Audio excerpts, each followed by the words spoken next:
I mean, I couldn't say myself exactly how long they expected it to take, but 20-some minutes was a long time. But you know, it did start a little bit late, and I think that maybe Dave knows a little bit better about the estimated times that they usually expect for this particular series. The debate will rage on whether or not the procedure was carried out, whether or not the drugs were effective. Can you say with any certainty, as a reporter, as a trained observer, was it was not? I couldn't say definitively, except that, you know, there was some noise coming from him. It sounded like he was gasping and coughing a little bit at some times, and sort of puffing his breath. And then his face got extremely dark purple towards the end. There wasn't a thrashing or anything along those lines. And some other states have seen more extreme reactions from what I've seen throughout the court proceedings and that sort of thing. I understand Mr. Irick's family was not there, no friends there. So what was that like, seeing him witnessing his execution, something that his own family? The whole thing is a little bit surreal. It's literally the government carrying out the duty of putting someone to death. His attorney sat next to me and he kept it together very well throughout the entire process. A few ministers walked in, one or two of them walked in, but it was largely us media members in the room. No, I don't believe so. Could you tell if the current family wept? Did hear anything, any emotion? Really couldn't. Do you want to step in and take some? They weren't there. Yeah, they weren't in the same room.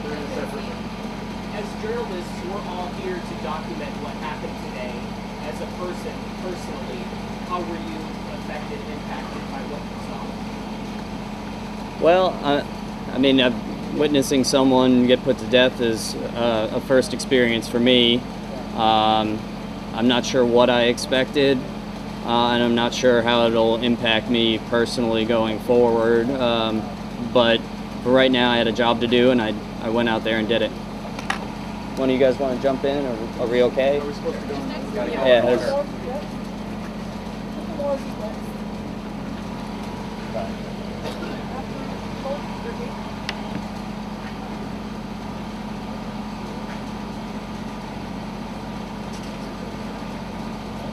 Yeah. At 8:26, the curtain opened. The warden asked Mr. Irick, did he have any last words? He said, "I just want to say I'm really sorry. That's it." I noticed his eyes closed at 7:28 p.m. During the process, he was snoring. His stomach was moving up and down. That continued for several minutes. At around 7:37, I noticed that his stomach was no longer moving and he was no longer snoring.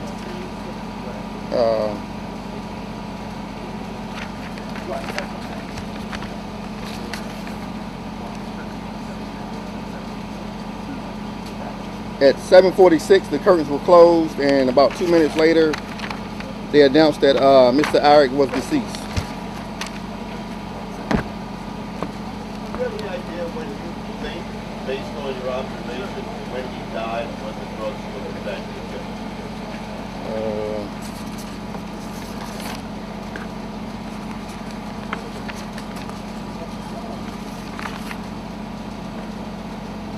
Well, like I said, around 7:38, I noticed that he was no longer snoring and his stomach was no longer moving. So I would say maybe sometime around that time. 10 minutes later. Yeah, about 10, 12 minutes later. Yeah. May I ask you the same question, just how personally this has affected you in witnessing what you did today? I mean, it's part of the job, you know, it's part of my job. Sir, who are you? My name is Damon, D-A-M-O-N, Lawrence, L-A-W-R-E-N-C-E. I work for the Roane County News in Kingston. What's that? I work for the Roane County News in Kingston.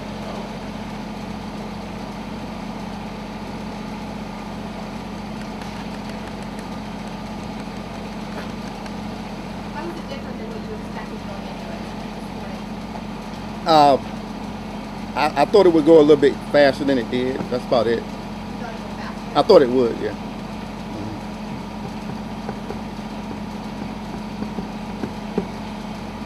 How does this change, from what you witnessed, do you think any of this will change public perception of capital punishment? I don't see why it would. I don't see why it would. There didn't seem to me to be anything out of the ordinary that happened, or anything that, you know, that would cause alarm or anything. I didn't notice anything alarming during the whole process.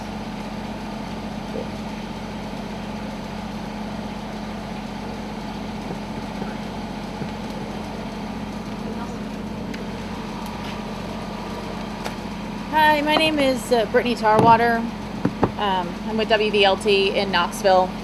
So I think we've heard a little bit of the timeline that happened tonight, so I'll kind of walk you through some of what we did and what we experienced. When we entered the prison, we went through security, and then we're taken to a room with several tables, or for one table and several chairs, and just waited until we were called into another room, went through like a kind of like a waiting area, or like a break room, if you will, and then went into the witness room. There were 3 sets of 5 chairs, all facing towards the execution chamber, and there was a window with about 4 panels that you could see through. The lights were out in that room for almost 45 minutes, I would say, and at that time you could hear people talking and some rumblings and things going on, what seemed to be in the execution chamber. And then they opened the I guess the curtains, and when the curtains opened, Billy Ray Irick was already laid on the gurney and had the IVs in his arm.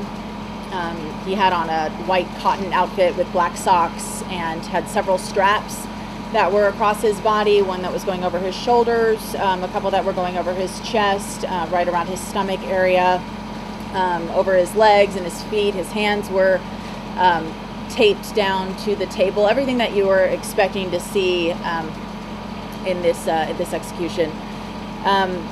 There were 2 men who were dressed in black suits whose back was towards us, and they were facing Irick, and they asked if he did have any final words, and at first he responded with no, and then a few seconds later he did respond with, well, I just want to say that I'm very sorry, paused for a moment, and said, and that's it.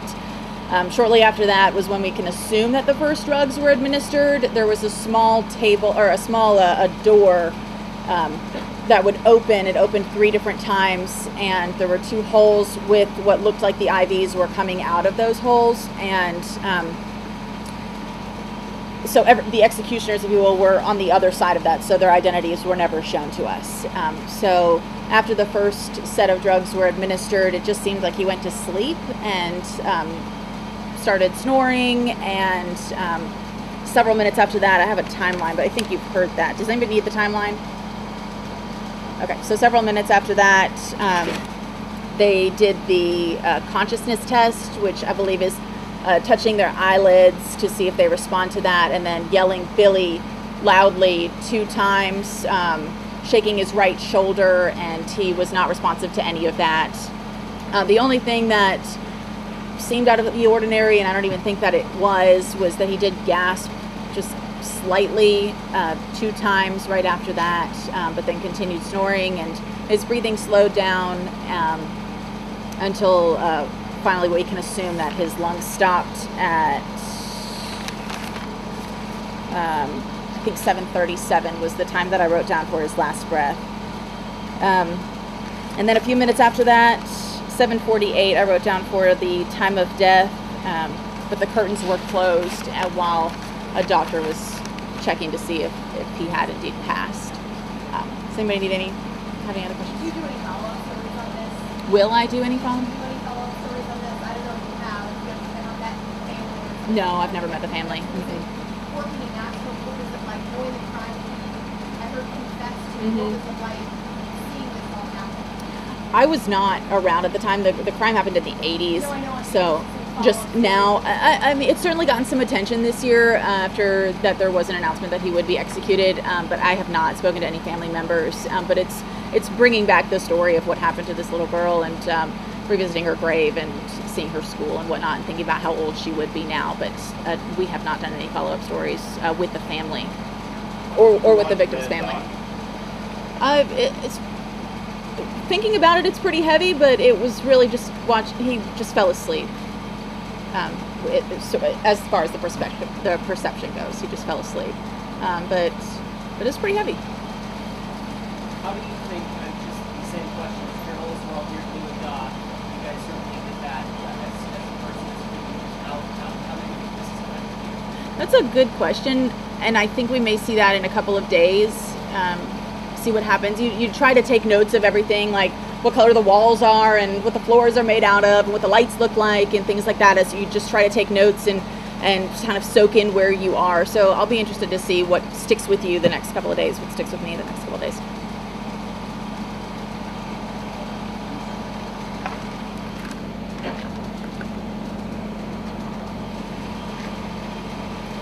I'm Jamie Satterfield with the Knoxville News Sentinel. I think you've had a lot of detail so far. So one thing I wanted to mention was that I could see from where I was sitting the space where the family members of Paula Dyer, the victim in this case, were. I couldn't tell you who they are, but I suspect that one of the young men was a brother of hers. He leaned up close to the glass. He bit his nail a little bit. Was very nervous, but I didn't see any tears. I saw a woman, more of a profile, and I don't know if that was her mother or someone else, but she leaned in really close as he took his last breaths. I could not see any real emotion. And then after he quit breathing, I noticed the gentleman, the one I suspect was the brother, he just kind of leaned back and slumped down a little bit. So I wanted to give you that perspective on what Paula Dyer's family went through. I will also say that as a member of the Knoxville media, our sheriff, Jimmy J.J. Jones, was in the room with us and came here to see this.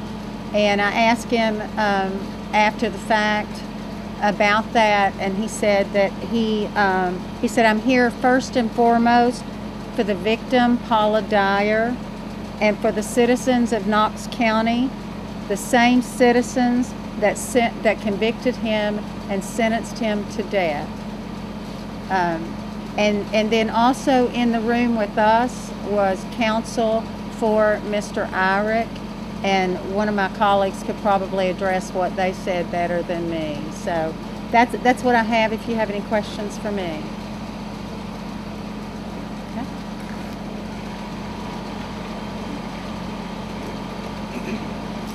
Hi, I'm Stephen Hale with the Nashville Scene.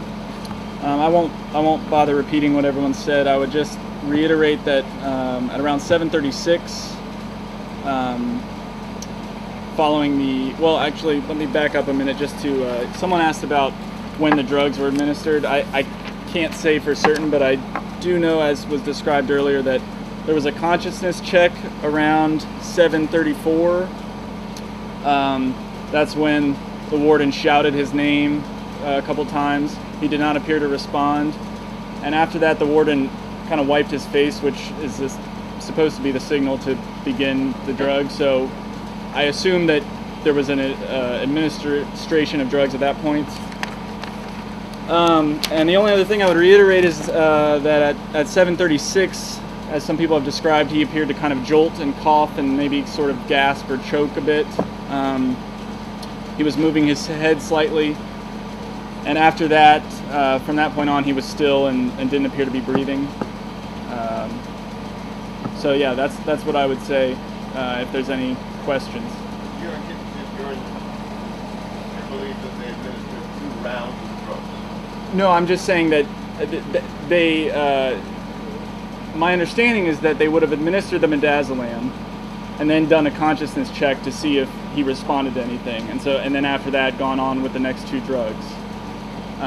So there's 3 drugs in the protocol. Does that make sense? I hope I'm being clear. The other thing I would say is not a statement so much as a question, which is that one of the drugs that he's given is a paralytic. So, you know, if he was in excruciating pain, I don't think we would know. And that's probably something that's going to keep me up tonight. So What's that? I said that's probably something that'll keep me up tonight, is I don't know what he felt and what he experienced. And I don't know that we would have seen him react to it if he did. So. And to that point then, as a journalist and you're doing your job, or how has this impacted you as a person? Yeah, I agree with what Brittany said. It was very surreal to watch it, and in some ways it does not look like a killing in some ways. But you know that's what you're watching, and that is what is going to be difficult. I will remember for a long time the warden shouting his name while he laid there. He shouted Billy, Billy, and he was laying there on the gurney. That was tough to watch, but the whole process was hard to watch.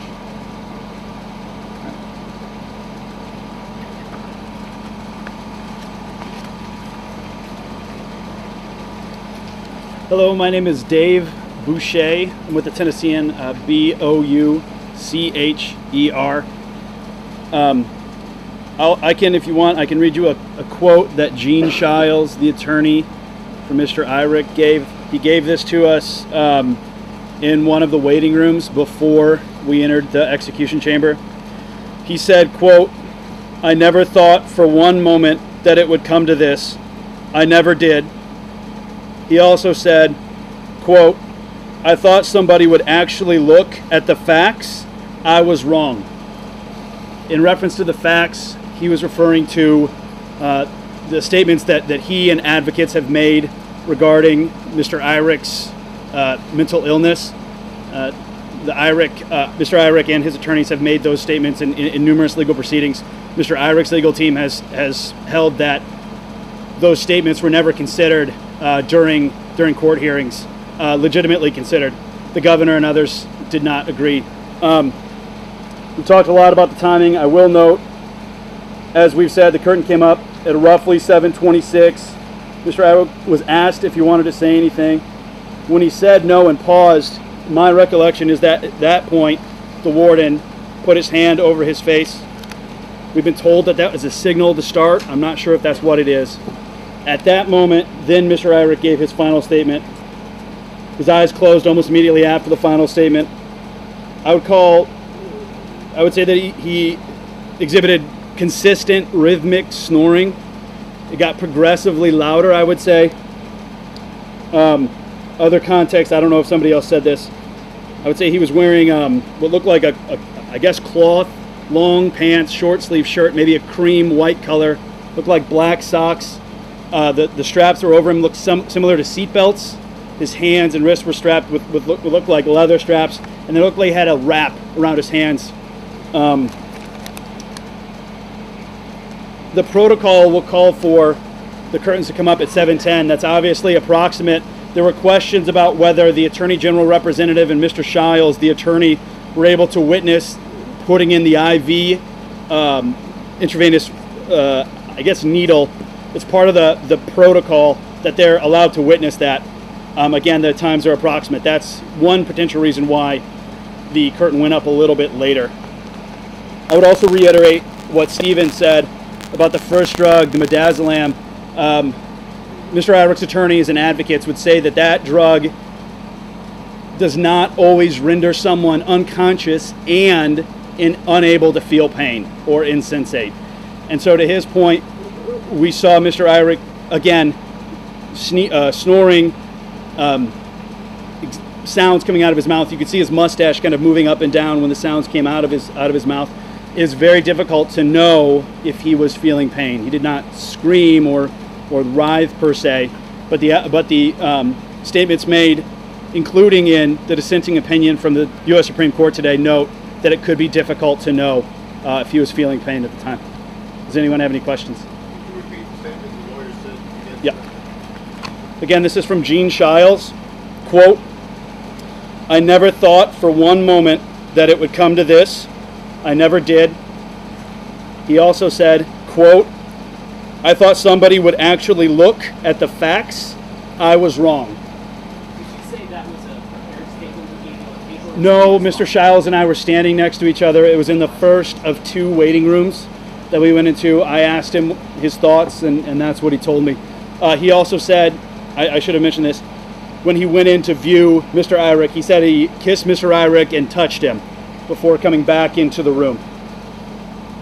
I know we've heard a lot before, but can you just give us some bullet points on those times once more, again, Yeah. all at once? Sure, so I would say that we were led into the witness room at roughly 6:42, 6:43. Almost immediately the lights were turned out. Again, on paper, the curtains are supposed to go up at 7:10. They did not. Sorry, I'm looking at my notes. Some of the pages fall out, sorry. At roughly 7:12 in my notes, the representative from the Attorney General's office and Mr. Shiles left the room, again, presumably to observe putting in the IV, I can't say for certain. They re-entered the room at roughly 7:25, 7:26. That's when Mr. Shiles told us that he touched and kissed Mr. Irick. Almost immediately thereafter, the curtain went up. The warden asked for the last words. Mr. Irick said his statement. Presumably the drugs were then started to be administered. Again, there was consistent movement throughout, up to potentially, I would say, maybe the 7:38, 7:39 mark. And then, again, it was difficult to hear if there could have been small snores or not. There were 13 or 15 or so people in the room with us and 2 people in the room in addition to Mr. Irick. At 7:46 and 4 seconds, the blinds closed, or at least that was the last time I could see the clock. We waited a few minutes. There was what sounded like a shuffling of feet. According to the protocol, this is when a physician is supposed to enter the room and check for Mr. Irick's vital signs. And then, as we said, it sounded like the warden pronounced him dead at 7:48.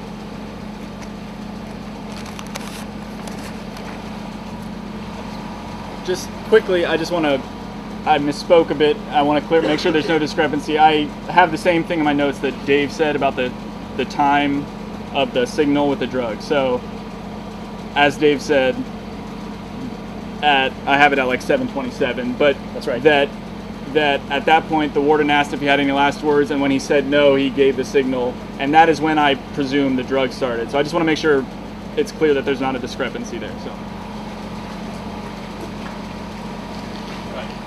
My name is John North, and I'm a journalist with WVIR Television in Knoxville, Tennessee.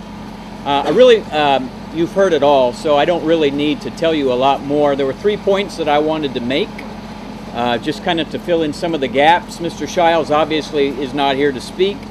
Dave did repeat some of what Mr. Shiles said. There were a couple other points. Some of us asked him how Irick was today.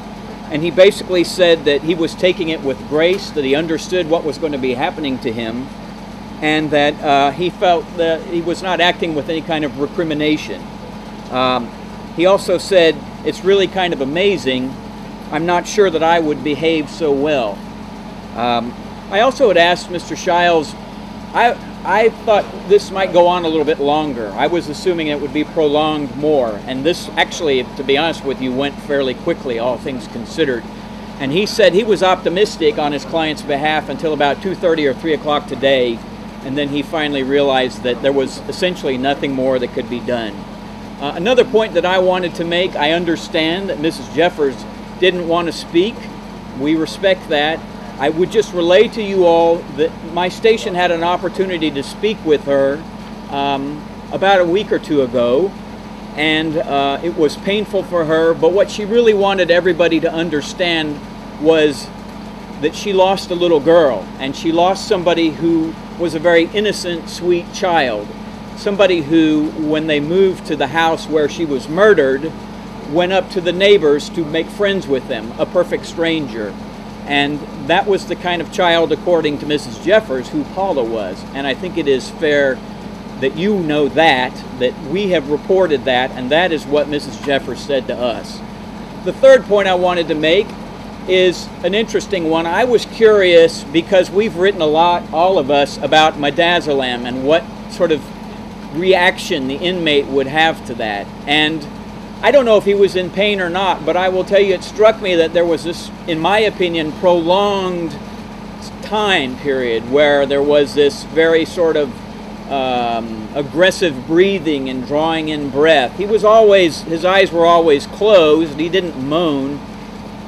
You know, if I were a defense attorney, I think it would be fair to say, what is going on? I don't know. I have no idea. Probably, I don't know, maybe he was comatose, but it is an interesting issue that's been raised, and the case goes on. As you know, he's dead now, but this case goes on because we have other inmates that are challenging the use of this drug. So we'll see what happens.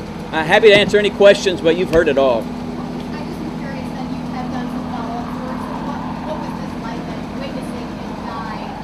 Cover the story, talk to the victim's family. You know, honestly, I agree with what my colleagues say. I've been covering the news and I've covered courts for many years, and you just sort of learn to become kind of a professional about how you view it, and it doesn't, you're not unaffected, but you certainly don't let it sort of cross into what you're trying to do. So, you know, we watched a man who 33 years ago murdered a little girl get killed tonight, and that's what happened. And maybe later it'll hit me, but now I'm just like, it was something that we all went through.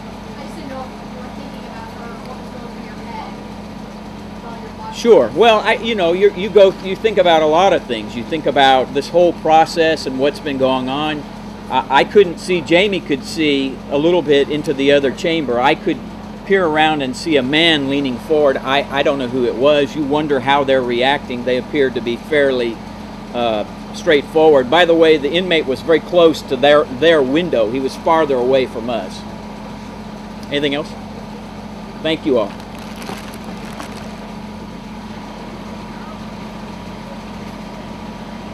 So that concludes the press conference. The parking lot will need to be clear by 9:35, so I want to give everybody that update. If you have any additional questions, myself or Robert will be around for a little while. Okay? Thank you.